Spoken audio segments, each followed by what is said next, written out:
I'm Doug McKelway. We are here today with Eric Cantor, a familiar face to you. He was the former majority leader in the House of Representatives from the year 2010 to 2014, if I'm correct. Correct.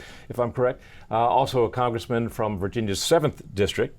Now with Moelis & Company, a global investment banking firm. Thanks very much for coming in. Good to see you. Pleasure, Doug. I was reading your resume in preparation for this, and I saw that you served, I had forgotten this, on the Biden Commission.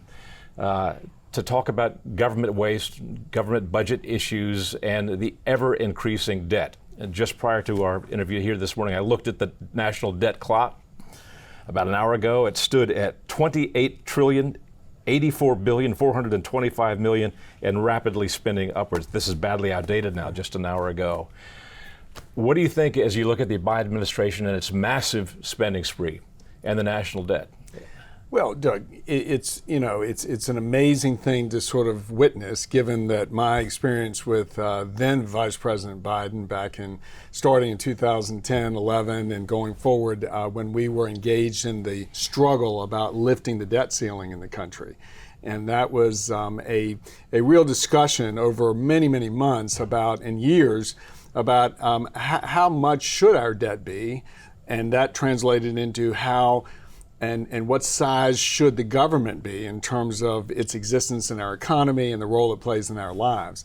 And so I worry, though, about this level of debt that we're continuing to see rise and who is going to pay for it at some point. And it's almost as if that notion has sort of gone out the window right now, and there's just reckless abandon with spending continuing in just phenomenal ways. And on that note, we're on the cusp right now of a new massive spending spree with the $3 trillion potentially infrastructure plan, which includes, although the details are not yet out, but high growth industries of the future, talking about clean energy investments, 5G telecommunications, rural broadband, training for millions of workers, potentially free community college.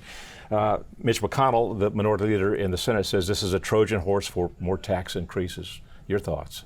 Well, I mean, look, the Democrats in Congress as well as the Biden administration are putting to the test this notion that somehow the government can spend limitlessly.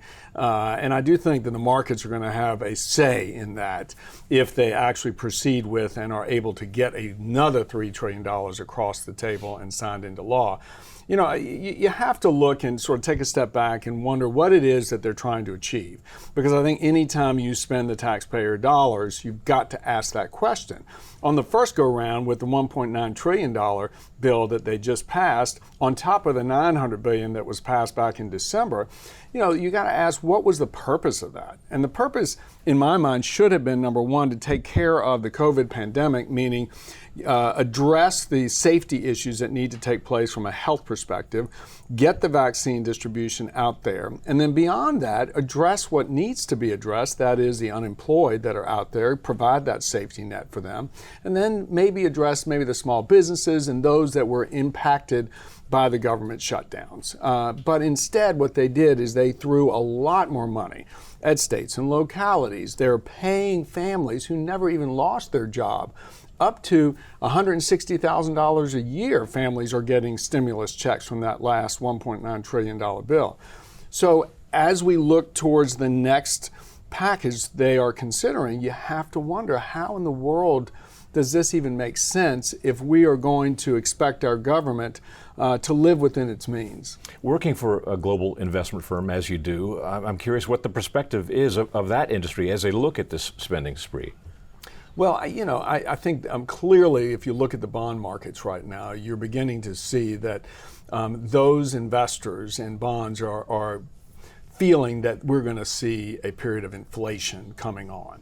And when that happens, households, families that pay their mortgages, individuals that have car payments, all of those kinds of obligations are impacted, and the price of everything will go up. And I think that's the concern you're seeing play out across the marketplace right now.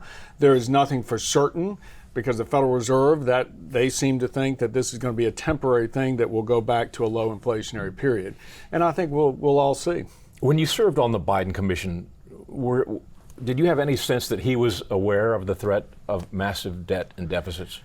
I do, and I think that Joe Biden then is not necessarily that Joe Biden we're witnessing now, and I do think it's a product of the very progressive tilt in the Democratic Party over the last several years. And in fact, the agenda that his administration is putting forward is much further to the left, envisions a much larger role of government than even did the Obama-Biden administration. Do you think he's in charge? There have been many, many questions about his alleged, mental infirmities. I got to ask him at a press conference, I think in June, whether he had been tested for any kind of cognitive decline, and he said yes. And he frequently, it may have been a metaphorical statement, but he seems so overly protected by the White House. Do you think he's in charge?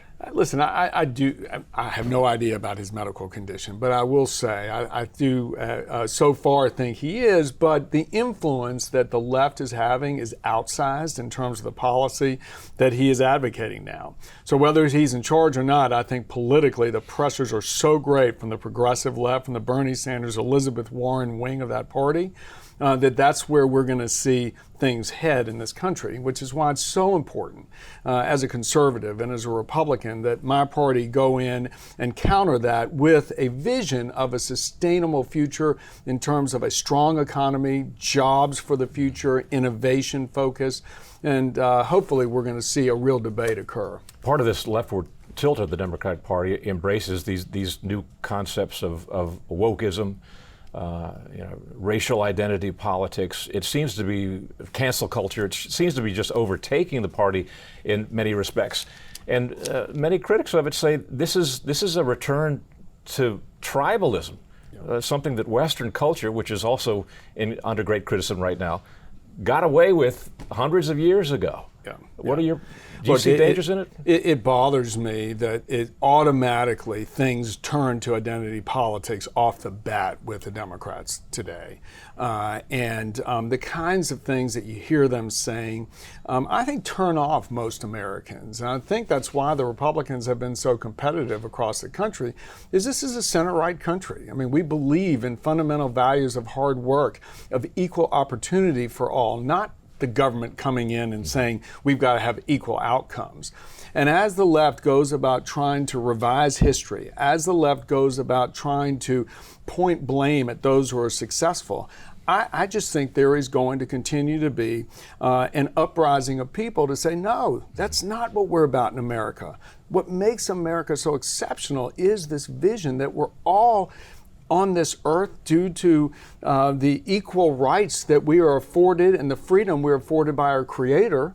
And we should all enjoy upward potential if we all have equal opportunity. But images matter, perception matters, and I've often wondered, why doesn't the Republican Party just absolutely embrace the idea of going into inner city communities, going into minority communities, and say, you guys would be better off with us.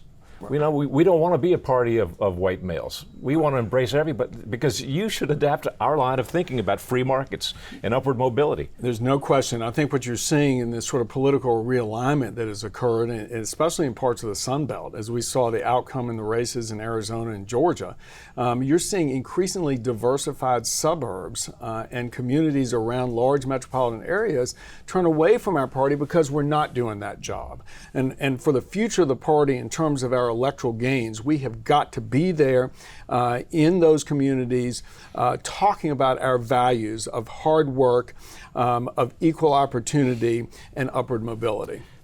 Last question. What happened to politics? I saw a survey, I think, that was done by Forbes magazine. It was not terribly recent, 2019, but I think things have probably gotten worse since then. That politicians, legislators, literally ranked at the bottom of the list in terms of professions in the United States. Journalism didn't rank much higher, and I think today we're probably neck and neck for the least respectable institutions. How do you regain that? And you're not a politician anymore, so well, listen, I'm not accusing you. Once you were, I guess you always are. But listen, it's about seriousness and the commitment to better our country, I think, is not coming through in terms of many of the politicians today. And with so many, it's all about gaining and grabbing attention and creating noise so you could get more clicks and eyeballs online. I do think that that's not really a sustainable future for a politician, that some point at some day there will have to be a commitment to a real debate, and a robust one at that, of ideas and about the future direction of this country.